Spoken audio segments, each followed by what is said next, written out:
Hello, welcome to I Helped Make That. In theory, the job of a background actor is to not stand out. It is to blend into the background. But that doesn't always happen. One of the most famous examples of a actor who actually became famous for their background acting is Jesse Hyman. All the way back in the golden age of Hollywood, there was also a woman who was known as, I believe, the queen of the extras, named Bess Flowers. And, of course, we have today's guest, Terry Bolo. If you've seen any movie from the 70s or 80s, maybe beyond, she's probably in it. Isn't that right, Terry? Well, I've been in a lot of stuff. Yeah. But today we are going to talk about. Well, actually, wait a minute. Before we say what movie we're going to talk about, though, you probably saw in the title, Terry, what are some movies you've been in? Well, the ones where I'm really prominent would be Pee-wee's Big Adventure, um, Big Wednesday. Of course, I did have a small speaking role in that, but and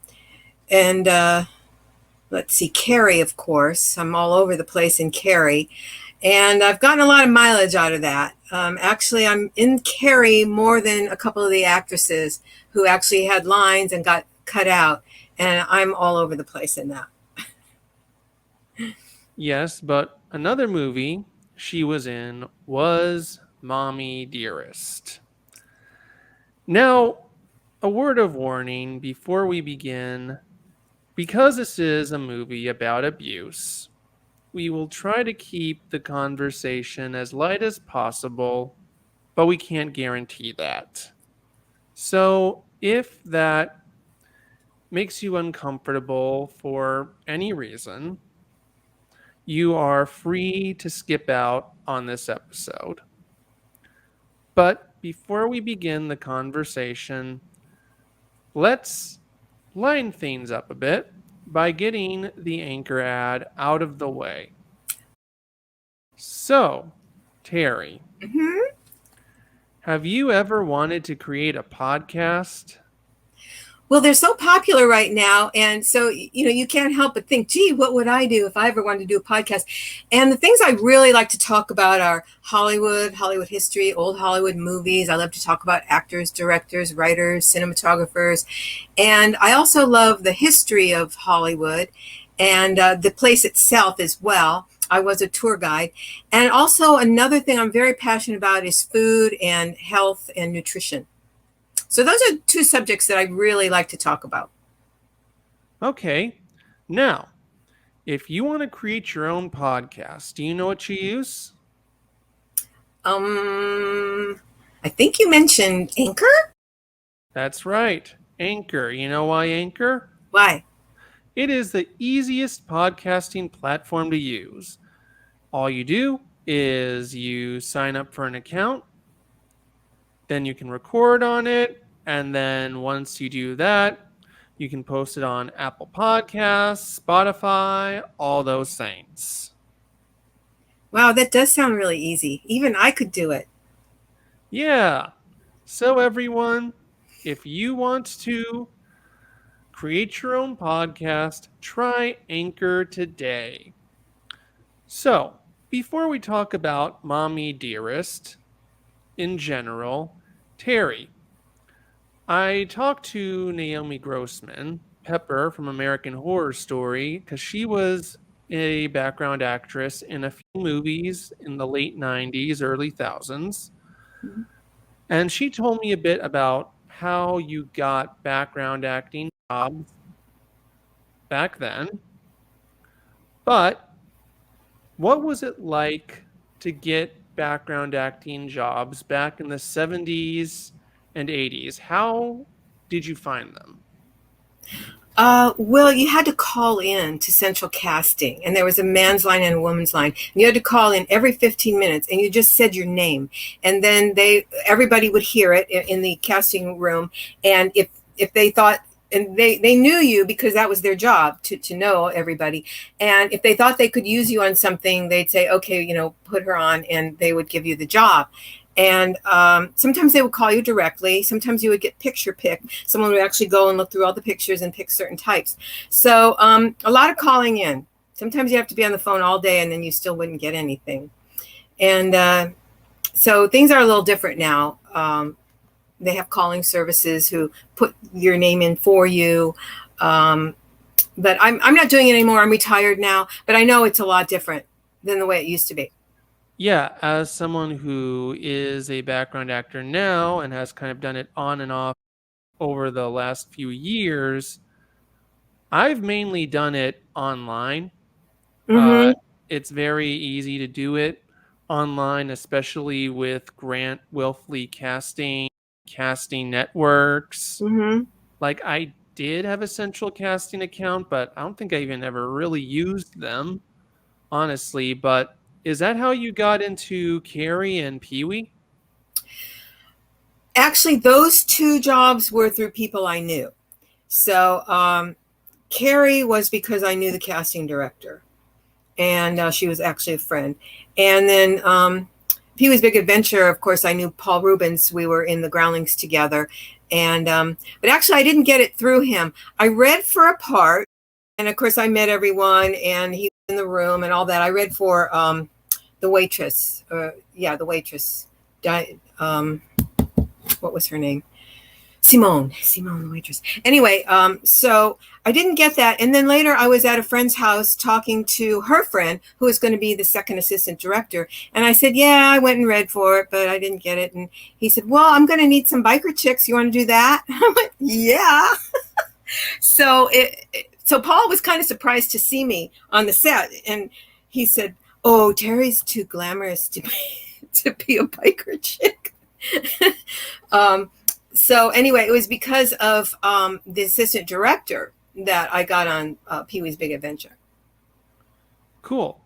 Now, between 1978 through 1980, you said you had a couple lines in Big Wednesday, and I know I'm going to sound like a stalker saying this, but that you had a couple lines in The In-Laws and Oh God Book 2. Wow. You're really a fan. Yeah, that's true. And Oh God and The In-Laws, because again, I was working in the casting office at Warner Brothers. And I would see the scripts coming in and I go, oh, I could do this. Can I do this? Just little parts. So that's how I got those. Oh, okay. But once you got those speaking parts, as well as the Big Wednesday part, you weren't thinking, oh, I don't need to do background acting anymore. I can be a real actor now. You weren't thinking that, were you? Well, of course, I always did want to be a real actor. I mean, I am an actor. But I just kept working. And so I would still go out on things and go on interviews and auditions and stuff like that. And I had the 8x10s. I did everything I thought you're supposed to do. I got cut out of some things. I got cut out of Spinal Tap and, a few other things and little TV things here and there. And I always felt like I should have gotten more things and I should have gone up for more things. But I never had very good agents and I was never really good at promoting myself. And you really have to be a barracuda, and I just, it was just kind of easier. I was just kept working. And then I started standing in and it was a regular gig, and I would still go out on stuff, but it was getting harder and harder to get away from the set, and you kind of want to sure thing. So I was always working, and I always did want to do more, but I was also a little bit intimidated, by the big time, and so I was always happy to be working and be on a set and be involved in the process and all of that. So maybe if I was a little more driven, because some people I know are just, they just have this drive. And I feel like I never really had that. It was always fun for me and I enjoyed it all. But there was also a part of it that it was just like, I would get really bad stage fright, and it was, hard for me to, really push myself. I was always kind of a shy person. So some people are just more driven than others. But, I worked in the business for 40 years and I really had a good time with it. And I was in a lot of really good stuff. Yeah, I will say that I was in a similar boat to you. I used to be really driven as an actor, and I did everything I was told to do, but I don't know. Like, I got like I always got casting directors saying that was really good. Wow, you did a really good job. But then I never heard anything back, and I'm wondering like, why didn't I get more high profile work? Like, was I not driven enough? Like, what else could I have done? Like, I still kind of act occasionally, but I am more focused on producing now, if I'm going to be honest. But back to you. One of the let's go back to just background acting now. After doing those 3 bit roles where you got a couple lines in, you were a background actress in the subject of today's episode, Mommie Dearest. Did you get that through Central Casting? Yes, that did come over the boards. And I was really excited to get it, I remember, because they were filming at Perino's restaurant in Los Angeles, which was at the time, well, and in Old Hollywood, it's one of the biggest, most exclusive restaurants in LA that all the stars went to. And I had never been there, of course, because it was so expensive. So I was really excited to work there. Those were my favorite jobs anyway, sitting in bars and restaurants. And did you know what the movie was about when you got the gig? Yes. Mm-hmm. Okay, so then let's talk about that. You said you're a huge fan of like old Hollywood trivia and history. So am I. So when the book Mommie Dearest came out, what did you think? Did you like go out and buy a copy and read it? No, I didn't read the book. But everyone heard all the stories. So, and it was kind of shocking to hear all those stories. And everybody thinks, oh, well, maybe she's making it up, but so I wasn't really sure. But it was pretty wild to hear those stories. So I was interested and excited to work on the movie. And before the book came out and made everyone question their feelings about Joan Crawford, for anyone who is probably my age or younger, maybe even a little older, I will just say that Joan Crawford is kind of a female Woody Allen type figure in a way. Oh, yeah. In regards to the fact that she has a lot of abuse allegations towards her, and there's one side of people who believe the abused, and then another camp who think that she was this perfect person, still like to see her as this, movie star, and think that her children are making it up. Like, there is a very actually strong parallel between the two, especially seeing as in both cases there are 2 groups of kids in those families who have very different accounts. Like, sorry, go on. Yeah, I know. And that's troubling because everyone wants to know what the truth really is. For me, I have to say, I usually believe the children. Yeah, it's a very complicated thing, but before those stories had come out, were you a fan of Joan Crawford? Well, just loving all of old Hollywood in general.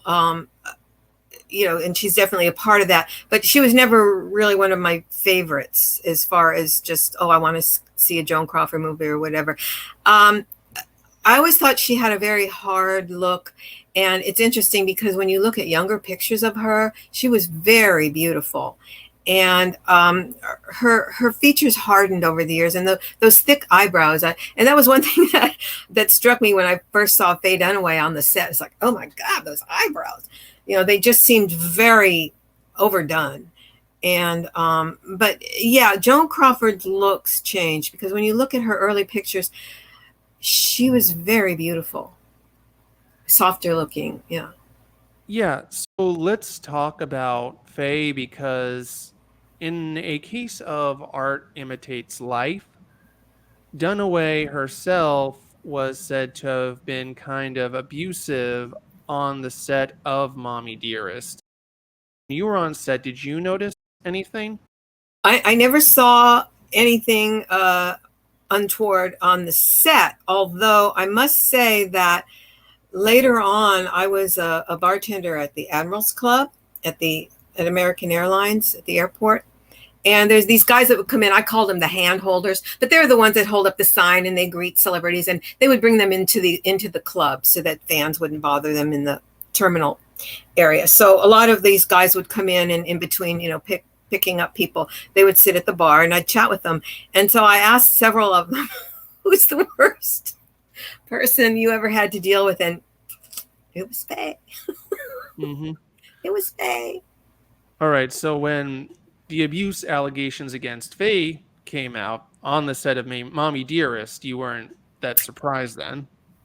No, I didn't see anything like that. And actually, I don't really remember hearing anything about her on the set, or at the time or later. But so I haven't heard stories of on the set, but just stories in general about how she just treats people in general, service people and people that work for her, with her, around her. But I didn't hear anything specific about the set. Okay, well, there was a there was a book by Rutanya Alda, I think her name is. She's one of the actors, where she sort of detailed her experience on the set, and basically it was sort of to compare actors again. It was sort of like how you hear these stories of actors nowadays going all method as sort of trying to get into character and going all method, and as a result kind of treating people badly and putting it under the guise of, oh, I'm just being my character. So it's basically that kind of situation, as I remember. Oh, okay. So she was in her Joan Crawford mode. Yeah. This is what you're saying. Yeah, I've heard people say things like, "Oh, that's because of my character. I was in character." But you're an actor, and part of an actor's job is to be able to go in and out of character. And so, if you're acting out as your character, you're out of control. You're not in control. And I think that it's kind of an excuse, for bad behavior. And, I was in character. Well, get out of character. I mean, there are some really good actors who just, they can be cutting up and kibitzing with the crew and whatever. And then they're right there. They're right there, and they're in character. And, and then they can leave it, but this, I have to stay in character. I don't know. I think it's unprofessional, actually. Me too. But back to just the experience of filming the movie. Like, so you're just in one establishing shot that was really quick, maybe like 5 to 10 seconds long. But as someone who's worked on set as a background actor themselves, what seems to be really quick I know can take a whole day to shoot. Right. How long did it take to shoot that scene? Yeah, we were there all day. Actually, it was night. It was a night shoot because we were outside of the restaurant in the evening. And, it's hard to remember all the way back then exactly how long it took or how many times we did it. And actually, I saw it somewhat recently.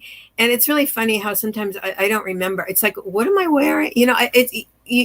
The details just kind of fly out the window. It's like, or how many times I really did it. Or I was surprised that I was on camera, like really, and there's almost like a two shot of her and I'm like just looking up at her adoringly, and she's looking right at me. And I think I have that screenshot, but it's because I was taking pictures when it was on the TV. But I didn't know at the time that I was right on camera with her like that, because we were in a big mob of people. But I've always tried to, as you know, get my face in there. A lot of people who are doing background, they don't want to be seen. And they're always, in the deep background because, they're going to be a big star someday, and they don't want people to see them doing extra work. But no, I was just like, I wanted to be on camera. So I would always try to be. And sometimes it worked and sometimes it didn't. It just, watch where the camera placement was and whatever.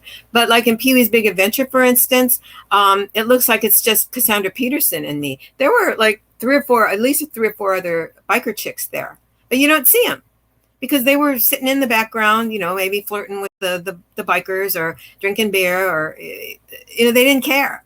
They're getting paid just to, go hang out in a bar. But I wanted to be on camera, so I made sure that I was. So yeah, I was surprised that I was so prominent in that scene.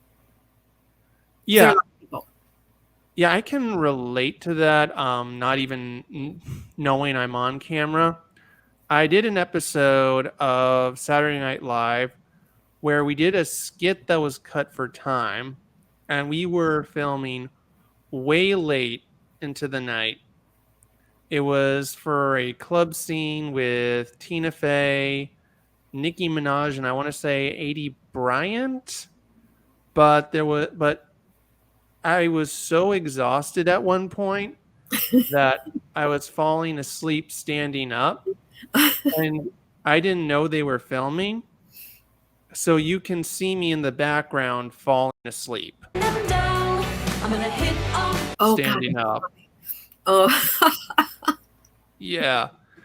Funnily enough, not the only time that has happened. I rewatched Saturday Night Fever recently, another Saturday night thing.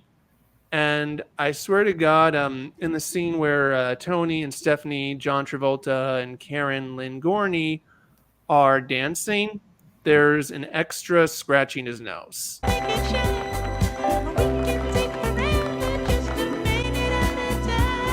Mm-hmm. When you wonder if he was doing that just to attract attention, to be seen, or if he didn't even realize he was on camera. Yeah, and you know what? Star Wars. Have you ever seen the famous extra who gets hit in the head? They're going through the door and he accidentally hits himself in the head. Oh no. You didn't. I didn't remember that. I probably only saw it once. So. Okay, well, it's kind of been like a meme. I think in one of the special editions, George Lucas even added in a thunk sound effect to make it look intentional. But it wasn't. But, speaking of unintentional humor, when Mommie Dearest came out, originally it was intended to be an Oscar hopeful, but many people found it to be unintentionally hilarious. Mm-hmm. What was your reaction to that? Well, yeah, that was shocking because Faye Dunaway, an established actress, and for it to be so campy and over the top. And I'm not sure how that happens. Do you remember who the director was who directed it? Frank Perry. Oh, okay. Again, okay.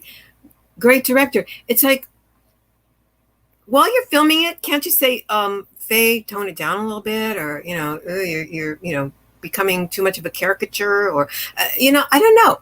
It's hard to discern what goes wrong, to make something not work or be laughable, or it's hard to tell.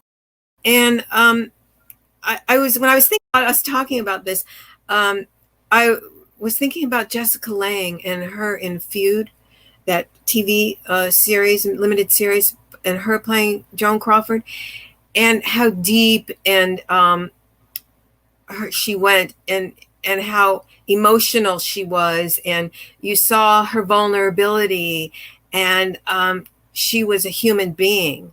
And it just seems like Faye's performance, she was playing the effect. You know what I mean? It's like playing the craziness instead of seeing where it's coming from. Yeah. And yeah. I do. In fact, I had the exact same thought while I was rewatching the movie last night. In fact, afterwards, I read that there was an SNL skit parodying Mommie Dearest, the book, when it came out. I watched the episode, just fast forwarded to the skit. It had Jane Curtin as Joan and Gilda as Christine. And I swear to God, there is practically no difference between the SNL skit and the movie. Oh, dare you grace Mommy's dress! We are leaving here right now. Obviously, she cannot be controlled in this environment. Nothing really happened between your daughter and the young man. It was innocent. No thanks to you. I think you're overreacting, Miss Crawford. And I think you're underreacting, Mrs. Chadwick. Like, there's only really two differences, which is that for some odd reason, they thought it would be funny if they portrayed Christine as a mute. I didn't get that joke. I guess because Gilda Radner makes funny faces, I didn't get it. And the second is that they had the other SNL actors play caricatured versions of other famous Hollywood stars from that time, but otherwise, I swear to God, like, the acting and the writing were equally characteristic to the movie. That's funny. Yeah, and I think, and what's even funnier is it's 3 years younger than Mommie Dearest. Like, it's not even a parody of the movie. It's a parody of the book. Wow. Yeah, so it's like they predicted the movie. Yeah. But yeah, I think that is sort of the problem, is that, well, in general, just the problem with the movie is that it feels like it can't, not only, I feel like that's the problem in general, is that it's a very caricatured portrayal. And I think it sort of goes into another problem, and which is a problem a lot of biopics have, not just Mommie Dearest, which is that you're trying to pack in, so many life events in like only 2 to 3 hours, that you don't really have time to show why things were the way they were. You just have time to show the events. Mm-hmm. Which is definitely a problem with Mommie Dearest. It doesn't really feel like there's a story. It's just kind of a bunch of abuse, happening. Scenes of bad behavior. Yeah. I was thinking about that too, that you don't see the buildup or why, or like there's no scenes that show her being vulnerable or being, well, she does have, like, when she's working out, she's trying real hard, to look good and, be the movie star. But yeah, it's just like, you turn on Monster Woman and turn off Monster. It's like a little wind-up toy. Maybe that's the writing, the editing, the direction. Like I said, it's hard to discern why something works or something doesn't. Like when you think something's going to be a really good movie and it doesn't turn out, and then the opposite can happen. Like for instance, there's a movie. Now I can't even think of the title. Terrence Malick's movie. Anyway, the Richard Gere thing, where they like, he kept tearing pages out of the script, and there was just all B-roll, and then this narration. And it turns out to be this beautiful movie, something with heaven. I don't know. I'm blanking on it now. So you never know. And sometimes I think writing and editing have a lot more to do with everything than most people think, because those are things you don't see. I mean, you see the actors, someone's directing them, someone's behind the camera, but then, editing, you can really make or break a movie with editing. And if something's not well written, so something's missing in the story. Yeah. So it's hard to tell, but really that should have been a better movie, and why it's this cult, laughable thing now. I'm sure Faye doesn't. She probably doesn't even like to talk about it. Yeah, there's like reports that she. Days of Heaven. I'm sorry, Days of Heaven. Terrence Malick. I worked in casting on that. Yeah. Oh, nice, but yeah, there's like reports that she wouldn't talk about it for decades. But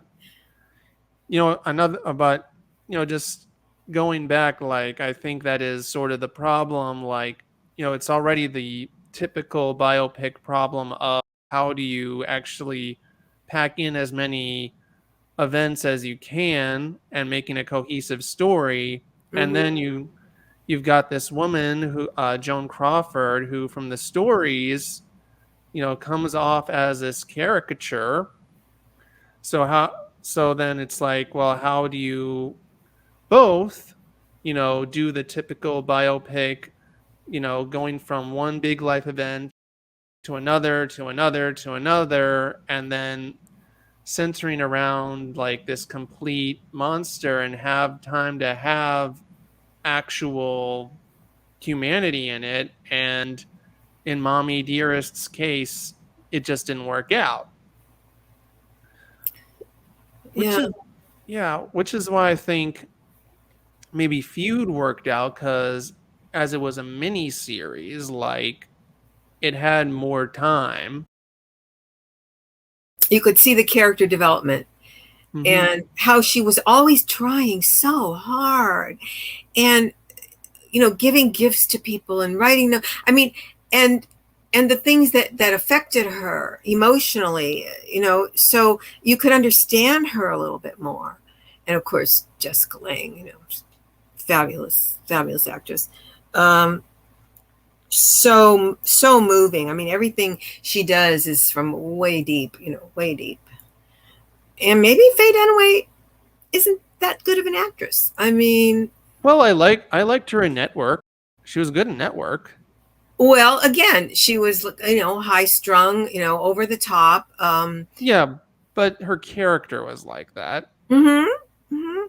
So maybe it's not necessarily that she's not a good actress. It's just more like she's not really the type to do these types of complex roles. Well, I loved her in Bonnie and Clyde. That's one of my favorite movies. And, I've seen it a gazillion times. And, of course, she was, very young in that. But, I can't really think of I love Chinatown, of course, one of my very favorite movies also. It's an interesting question to think about, why she could be so effective and then why in that movie it just didn't work at all. It's a conundrum. I'm perplexed by it.